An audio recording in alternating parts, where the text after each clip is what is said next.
आपण ज्यावेळेस आहे ना डिग्री करतोय त्याच्या वेळेस आपण जर आपल्याला जर आता सरांनी सांगितलं की आपल्याला स्पर्धा परीक्षा मार्गदर्शन केंद्राचं उद्घाटन करायचं आहे केलंय त्याच्या माध्यमातून आपल्याला इथं सर्वांना की आपण समजा 12वी झाल्यानंतर काय करायला पाहिजे किंवा डिग्री झाल्यानंतर काय करायला पाहिजे त्याचं आपल्याला मार्गदर्शन इथून आपल्याला सगळ्याला भेटलं.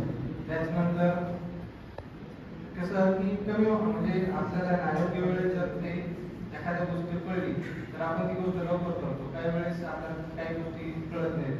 समजा मी डिग्री त्या लास्ट इयरला असताना मला कळलं की एमपीएससी म्हणजे असते एमपीएससी मध्ये मग कोणत्या पोस्ट असतात ते पण माहीत नव्हतं. मी अभ्यास करायला लागलो त्याच्यानंतर कळलं की त्यामधून वेगवेगळ्या पोस्ट असतात. आपण त्यानंतर आपण कोणत्या पोस्टचा अभ्यास करू शकतो किंवा आपण कोणती भेटू शकतो किंवा आपण केलं तर त्यानंतर तेच की तुम्हाला थोडं लवकर कळलं आणि ते लवकर कळलं तर तुम्हाला फायदा होईल त्याचा. त्याचप्रमाणे जसं की आपण नाही हुशार आहोत किंवा एखादा कॉलेजमध्ये टॉपर आहे किंवा शाळेमध्ये टॉपर आहे असं काही नसते. तुम्ही फक्त शांत एक ना टार्गेट फिक्स करायचं. टार्गेट फिक्स केलं ना त्यामध्ये मग तुम्हाला बरोबर वाट सुटते.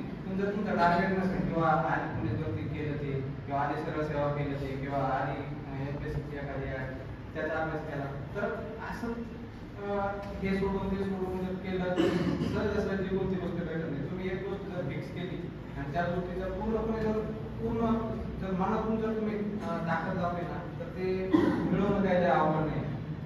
आणि त्याचप्रमाणे आता नागपूरजीने भरपूर सांगितलं त्यामुळे मी काही जादा बोलत नाही. आणि आपल्या कॉलेजने असे कार्यक्रम ठेवल्याच्या नंतर जे की उत्साह भेटतो आणि काय असतं की एक मोटिवेशन पण गरजेचं असतं. हे पण आपण ज्यावेळेस म्हणजे होतो ना त्यावेळेस निकालाचा दिवस आणि आधीचा दिवस निकालाच्या दिवशी आणि आजच्या दिवशी खूप फरक आहे. म्हणजे डायरेक्ट झिरोचा माणूस हिरो होतो नाही तर झिरो होतो डायरेक्ट. त्यामुळं माणसांनी जे करायचं ते कॉन्फिडंटली करायचं आणि 100% जम करायचं हे 100% भेटतं. आणि आज सरांनी कॉलेजमध्ये मला बोलवलं सत्कार केला त्याबद्दल मी कॉलेजचं खूप खूप आभार आहे. आणि एवढं मी सांगतो.